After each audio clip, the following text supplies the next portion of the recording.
Hello, and a very warm welcome to you from wherever you're watching us from. Is 22nd of February 2026. Is a good Sunday.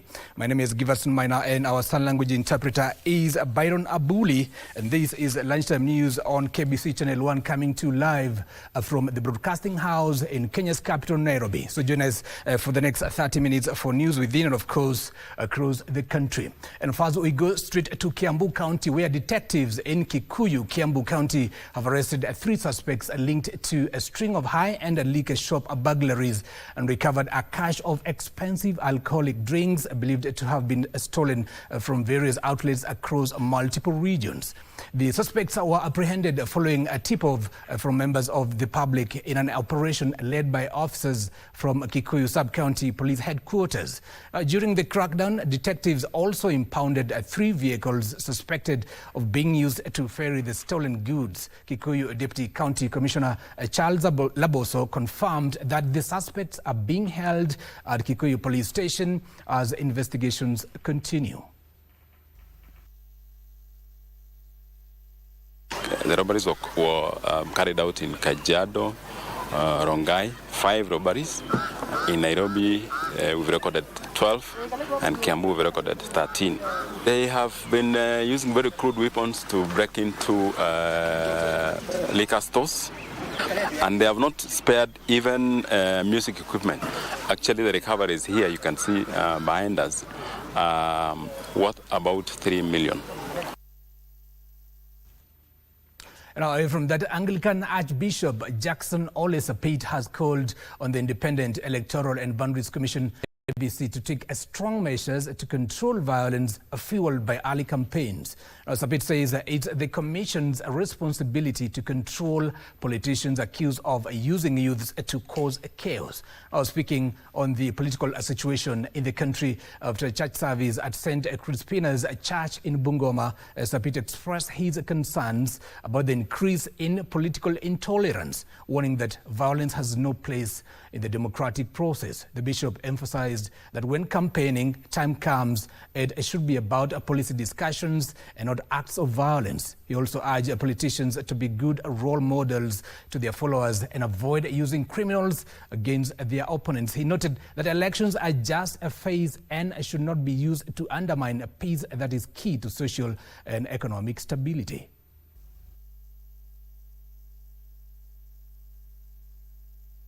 Wawe waangalifu pamoja na EACC na tabia za wale ambao wanajitokeza, ili tuchuje mapema kujua huyu ni mhalifu, huyu ana kesi hii, ili tuweze kupata watu ambayo Wakenya wataamini na Wakenya wataweza kusema hawa ni watu ambayo wanaaminika. Na nataka kutahadharisha Wakenya kwamba hawa ambayo tunawazoesha pesa ya fujo na furugu, wakati hata tutakuwa tumemaliza hiyo siasa, watakuwa wamezoea hizo hela na watakuwa natoa furugu na watakuwa majambazi ambayo watatoesha amani ya nchi ya Kenya.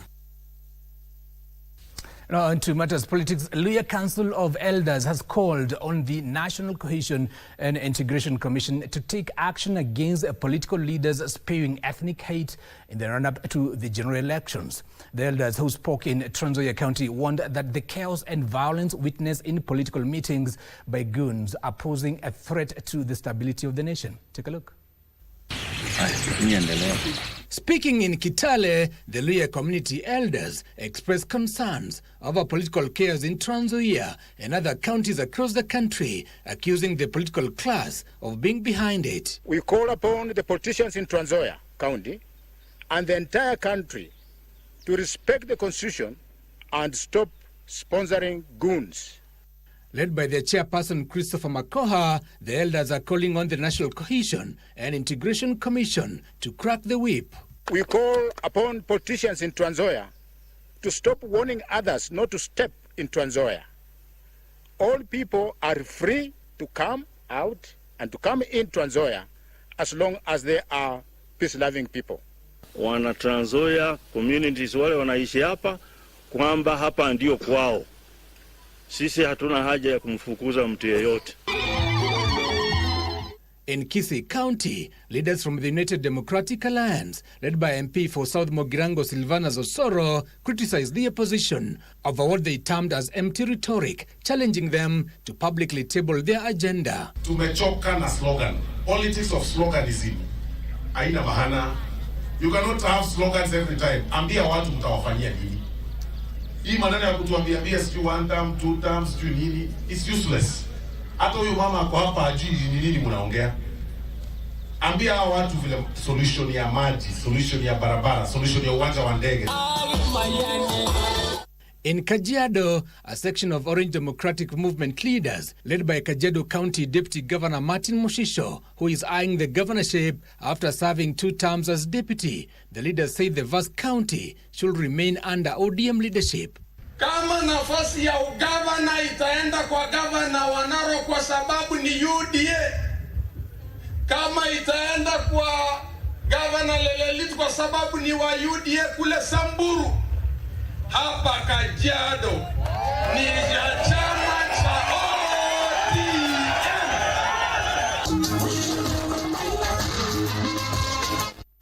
Now let's cross over to Tana River County, where Public Service, Human Capital Development and Special Programs Cabinet Secretary Geoffrey Ruku has assured Kenyans that the government has secured sufficient relief food to feed the 3.1 million Kenyans affected by the ongoing drought. Speaking during a relief food distribution exercise at Morokani village, Tana North Sub-County in Tana River, the CS further revealed that the government will roll out a porridge flour distribution in schools across the country to caution pupils from hunger and retain them in schools. Hii chakula ya serikali, hii sio chakula ya matanjiri. Hii chakula sio chakula ya county commissioner aende aweke kwa ofisi yake. Hii chakula si ya chief aende aweke kwake nyumbani. Hii chakula ni ya wananchi wa Kenya, wale ambao ni wanyonge, wale ambao wanahitaji chakula. Kwa hii sub county moja peke yake ya Tana North sub county, watu zaidi ya 10,000 wameweza kuathirika kwa sababu ya hii mambo ya ukame. Tunataka watutengenezee mashamba hapa karibu na scheme. Kuna scheme iko hapo karibu. Imekuja mpaka maji yamekaribia hapa, lakini ni kichaka. Nguvu za kuvunja hiyo msitu, tutengeneze mashamba hatuna.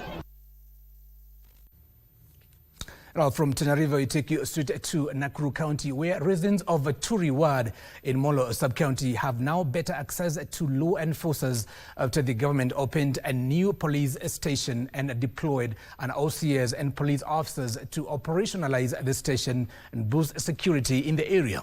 Speaking during the launch, Molo Assistant County Commissioner Geoffrey Echetiavi, his Elbagon counterpart Maureen Ondigo, and Molo OCPD Justice Katana urged Turi residents to cooperate with security agencies to combat crime, drug abuse and illicit brew in the area. The new police station was funded by the Molo National Government Constituency Development Fund.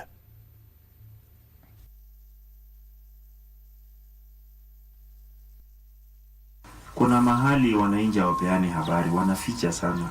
Akisikia na mtoto wa fulani anataja kwa urahisi, lakini wake hataji. Wakwao hawezi sema. Na nataka niwaulize, huyu mkora anaiba kuku, anatoka Mombasa? Ni mzaliwa wa hapa, anajua vile mnaishi. Na hapa najua changanyi kidogo sana, lakini kuna sumu inapita. Si mnaijua? Mkiangalia vijana wetu siku hizi wamekataa kuzaa. Kweli tutakuwa na kesho? So tukemee hiyo changa kabisa, hiyo ethanol yenye inapita.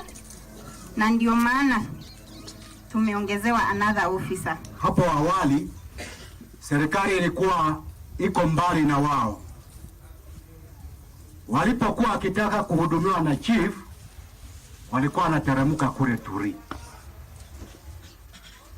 Wakitaka kuhudumiwa na maaskari, walikuwa wanatembea mpaka Molo.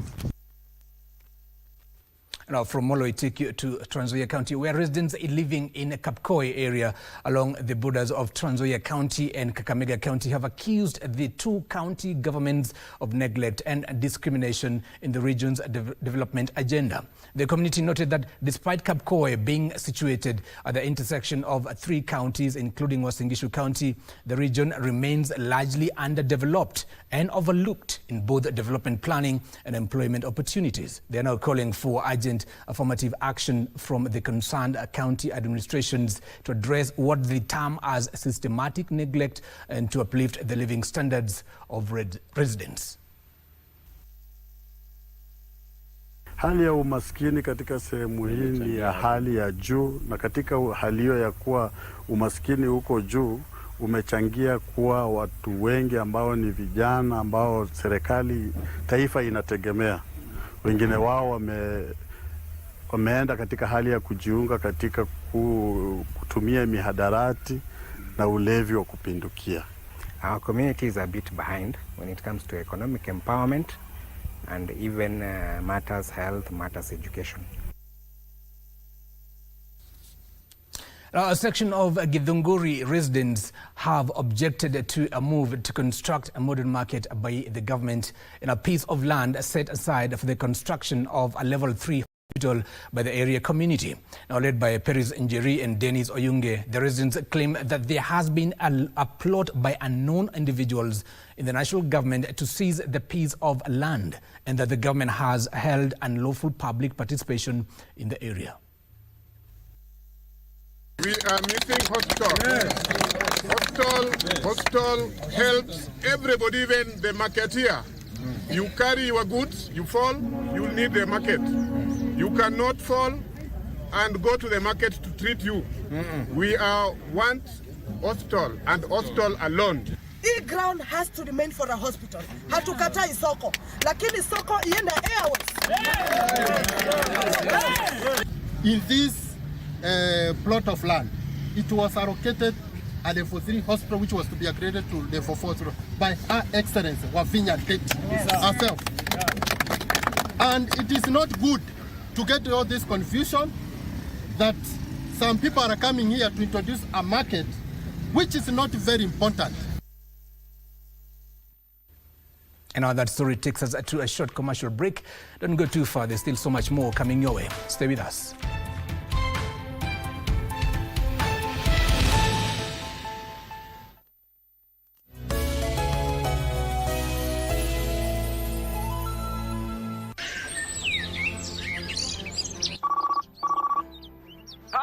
Habari ndugu, unaongea na Joffrey hapa. Habari Joffrey. Mimi nakupigia kuhusu ile request yako ya kupata connection ya stima. Sisi tunaweza kufanyia deal, ulipe pesa kidogo tu. When the deal is too good, think twice. Lakini kitu moja inanishangaza na wewe. Hii ni kuhatarisha maisha yenu nyinyi wenyewe na pia ya wale mnaenda kutokea kwa manyumba zao. We are diving into the mind. Stay vigilant to get safely and legally connected to the power grid. Koti hii imewapata na hatia na mkiwa mkuridhika na uamuzi wa koti mko na siku 14 za kurudisha apili. Shortcut ni ya wakora. Malipo yote ya Kenya Power hupitia channels rasmi peke yake. We mzee, hizo ni gani unajaribu kunifanyia? Tumekuja kuwashika, muda boss utamulikwa, tumekuja kuwashika. Kenya is playing her part by hosting two exemplary and exceptional Olympians in Kenya who are using their legacy to actually empower girls through sports. I believe education is powerful, and I think the more women can learn and empower themselves, that was my first really big milestone. Education was priority, and then your athletic pursuits were going to have to come in second place. The girls' capacity in this country is limitless. They can be absolute change makers. And I think believing in themselves, using the communities around them and lifting each other up. If you're driven and you have a belief in yourself and you know or are curious about a direction, keep pushing, keep driving, because you will find the people who want to support that.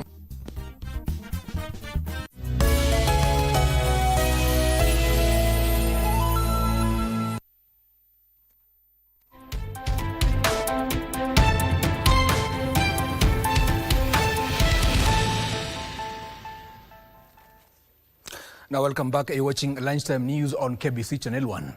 Now, a community-driven initiative aimed at rescuing young people from drug addiction and gang activity has gained fresh momentum during the holy month of Ramadan. Now, spearheaded by Sheikh Mohammed Abdi Obo, chairperson of the AI, or the Al Yatim Foundation, the Kijana Badilika program is designed to steer vulnerable youth back to strong ethical grounding while equipping them with practical income-generating skills. Speaking during the launch event in Mombasa, Sheikh Obo noted that the initiative tackles both the moral and economic pressures that often push young people toward drugs and criminal networks. Mradi kama huu ni kuhakikisha kwamba kijana leo amekuwa ndio gumzo kila mahali tunapokwenda. Ni kutaka kujua kwa nini kijana ana tatizo gani na kijana ana shida gani. Ni kweli lawama zimekuwa nyingi. Tunataka kujua kiini cha lawama ni nini na hawa watoto kwa nini wanalaumiwa, sababu zinazowapelekea wao mpaka kulaumiwa ni kitu gani. Kwa ajili vijana wanafanya mambo yasiyo na maana, kwa ajili hawana maajira. Laiti angekuwa na maajira, vijana wangekuwa wafanyi mambo mabaya ama nini. Tushabadilika vijana, si kwamba tutabadilika, tumebadilika. Madamu sheria yetu amesema, sisi tumeanzia sahihi. Barisheba imebadilika, tunategemea huko kwingine nako pia watabadilika kama vile tulivyobadilika sisi. Now, the National Environment Management Authority, NEMA, is stepping up efforts to promote a circular economy, a model aimed at reducing waste, boosting recycling, and creating green jobs across the country. Speaking in Nakuru County during a sensitization forum, NEMA officials said the approach focuses on reducing, reusing, and recycling materials to turn waste into income and protect the environment. They urge Kenyans to embrace responsible consumption, noting that the initiative will support economic growth, job creation, and public health. One of the challenges we find faced is that we have very good laws, but we face challenges of effective implementation or enforcement of this law due to many factors. People are not aware of the law, or maybe their awareness levels are low. There is systems for enforcement are weak, so maybe they need to also make an inclusive implementation where the groups that are not necessarily in the decision making, for instance like waste pickers, are integrated in the implementation. So these laws are done at national level, but they need to be cascaded and implemented at the county or lower level in order to effectively achieve the goal which we are trying to achieve, which is combating plastic pollution but also preventing pollution from waste. And our Youth and Creative Economy Principal Secretary Fikrini Jacobs is calling for enhanced cooperation between the students' associations and university management in addressing students' concerns. Now, addressing the media at Pwani University after handing over a 1 million shillings donation from the Deputy President Professor Githunguri Kindiki to the institution's Student Welfare Fund, Fikrini stressed the need for structured dialogue and mutual understanding to enhance harmony and academic success. The university appealed for more support for the Student Welfare Fund.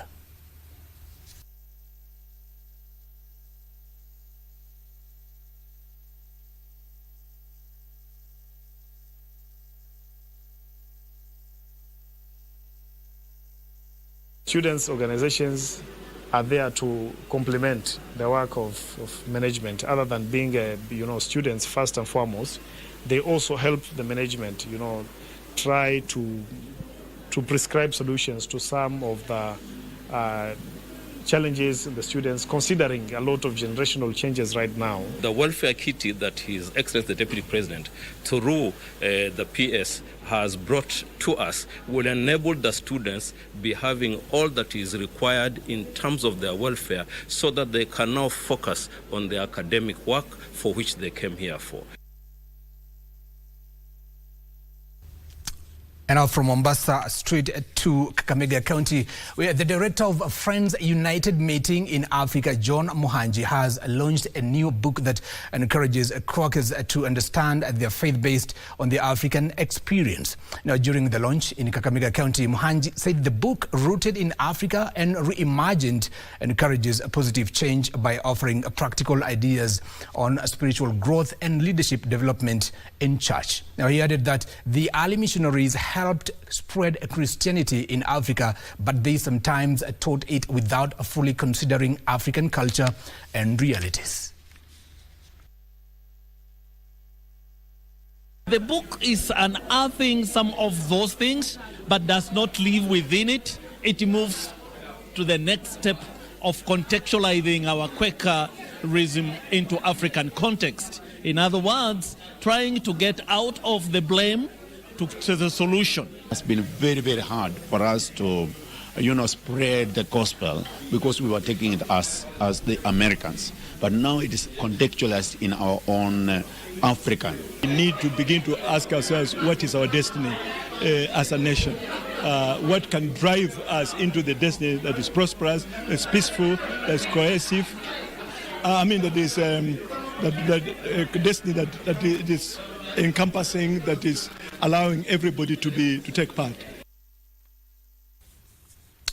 A new fund aimed at breaking barriers to accessing financial opportunities for marginalized indigenous women has been launched, signaling a shift from traditional donor funding models. Now, the initiative, dubbed a NAP Fund, a Maasai word for raising, adopts a trust-based approach. Now, formal and informal indigenous women groups can access resources while bypassing all said-down protocols, including having a bank account, formal leadership, audited accounts, and other compliances. Now, the 3-year initiative will inject 120 million shillings directly into grassroots indigenous women groups. Wewe umesoma na uko na organization umekuwa registered, huwa hujasoma na huko mashinani uko na kikundi, hii pesa inaleta usawa. Hii ni pesa ama miradi tofauti na zingine, kwa sababu mara nyingi hatupati nafasi ya kupata pesa kwa sababu kuna sheria nyingi, sheria ya kuandika proposal, sheria ya kuweka audit report, sheria ya kuweka mambo mingi, masignature ya chief na zingine nyingi. Lakini leo tumepumua kwa sababu kwa mara ya kwanza tunakuta kuna shirika inaweza kutusaidia bila kupitia hiyo njia yote. Sisi tunatarajia hii pesa tukipata, sisi tunafanyia kazi. Kwa sababu huko machinani kwa kazi mingi. Sisi hatujapeleka hata watoto yote shule. Hata tukipata hii pesa, pengine tutafanya kazi, peleka nayo watoto shule.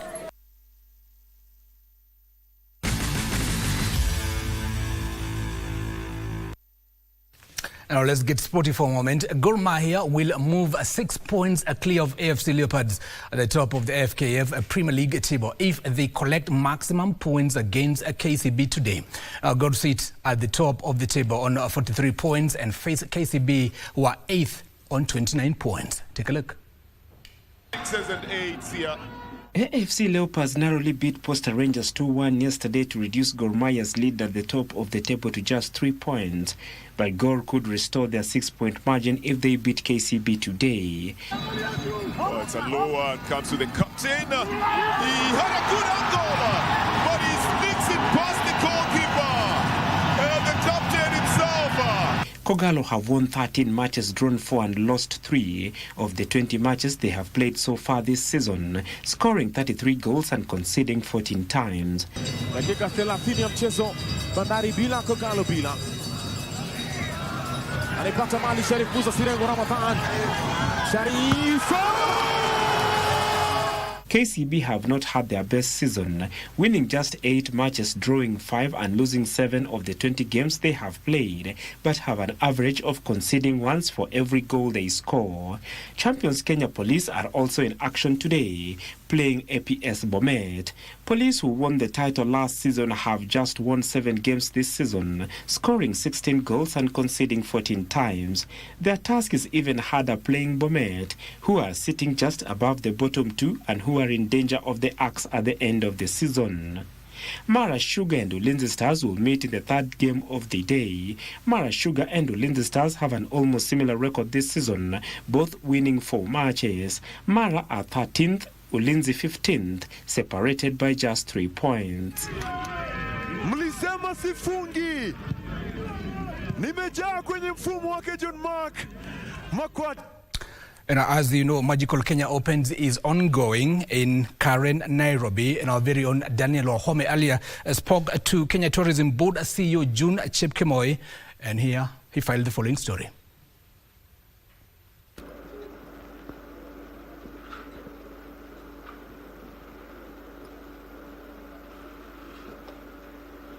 Thank you very much, Giverson, Maina, back at Broadcasting House. We are at the Current Country Club, and due to inclement weather and a threat of lightning, play has been suspended, and for most of the players, they just had about 5 or 6 holes to go before the conclusion of this. So we are just waiting for the resumption of play or a decision to be made by the technical director of the tournament regarding the continuation of play. But besides that, this 2 months are going to be quite interesting for sports tourism in the country. And this is because we've had the HSBC Sevens 2, we've had the Magical Kenya Open, and the WRC Safari Rally is coming next. And we've got the CEO of the Kenya Tourism Board, June Chepkemei, to tell us about sport and how they're leveraging it to make sure that Kenya becomes a major tourism destination, because the beach has been taken care of, the bush has been taken care of. What about sport as a lever? CEO. Thank you very much. Allow me to start with the Magical Kenya Open. And I would like to say this has been a very good year for us. We have benefited from Doha, Qatar games that have just ended early, easing the movement of players from Doha to destination Kenya. We have seen over 140 players, about 150 caddies and media, bringing a total to around 700 direct visitors who are participating in this particular Magical Kenya Open. Not to mention the spectators who have crossed over with them, not just from the rest of the world, but even within East Africa, here at Karen Golf Club to enjoy this DP World event. We must say, as Kenya, it's also been amazing, given that one of our own homegrown talent, Njoroge Kubugu, made it to play over the weekend. And for us, it was not just about making the cut, but most importantly, showcasing that indeed Kenya is home of champions. We can now, going forward, invite the rest of the world to come and play with champions in our over 40 golf courses in the whole country. So it's been a great weekend despite the rains. We've enjoyed. As Kenya Tourism Board, we've had a chance to take some of these players, including the media, to experience our city. They have gone to the park, they've experienced the nightlife, they are sleeping in some of the finest hotels in the country and in the region. We've seen tourism surge. Experience owners have packaged experiences. We've seen the taxis, the tours and travel agents busy, not just taking people to experience what vibrant Nairobi has to offer, but also just making them, dropping them at the Karen Golf Club. We are seeing indeed growth in sports tourism, and most importantly, the growth of golf. The next one is the WRC Safari Rally, leveraging on that because Naivasha just turns to a different place. You know, even as I cross over to Safari Rally, this Magical Kenya Open has given us over 600 eyeballs, right, through the DP World channel. We are moving straight to Safari Rally in Nakuru County, where we'll get another 400,000 spectators and about 10,000 visitors that we expect to come, as was registered last year.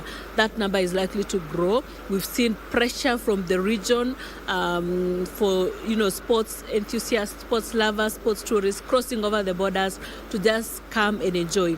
The beauty about a Safari Rally WRC is that as soon as they are done in Naivasha, they always make their way to Nairobi and all the way to Kenya Coast to continue enjoying what this magical destination has to offer. So we are strongly positioning ourselves as a country as not just a place for business and leisure, but as a sports tourist destination, from hiking to the marathons to cross countries to golf to motorsports. Indeed, WRC is one of the largest motorsports events in the world, and it draws great spectators and major impact in the economy at large. Well, thank you very much, CEO. Thank you for speaking to us. I'm on KBC Channel 1. As you can see, the inclement weather has led to the suspension of play due to a threat of lightning. So let's hope that we shall have the conclusion today, or the tournament director may announce we have a reserve day. Let's see how that works out. My name is Daniel Wahome. I'm at the Current Country Club. Over to you, Giverson, Maina. Thank you, Daniel Wahome there, speaking to the CEO, Kenya Tourism Board, June Chepkemoi, on matters Magical Kenya Opens that's ongoing in Karen, Nairobi. That's it for now on Lunchtime News here on KBC Channel 1, coming to live from the Broadcasting House in Nairobi. My name is Giverson Maina, and our sign language interpreter is Byron Abuli. And to expect on EPL, these are the matches at 5 p.m. Crystal Palace will be facing Wolves, and at the same time Nottingham Forest will be facing Liverpool. Sunderland will be facing Fulham, and then the climax of it all is Tottenham Hotspurs will be facing Arsenal at 7:30 East African time. My name is Giverson Maina. Again, I see you again when you see me. Have yourself a great week ahead.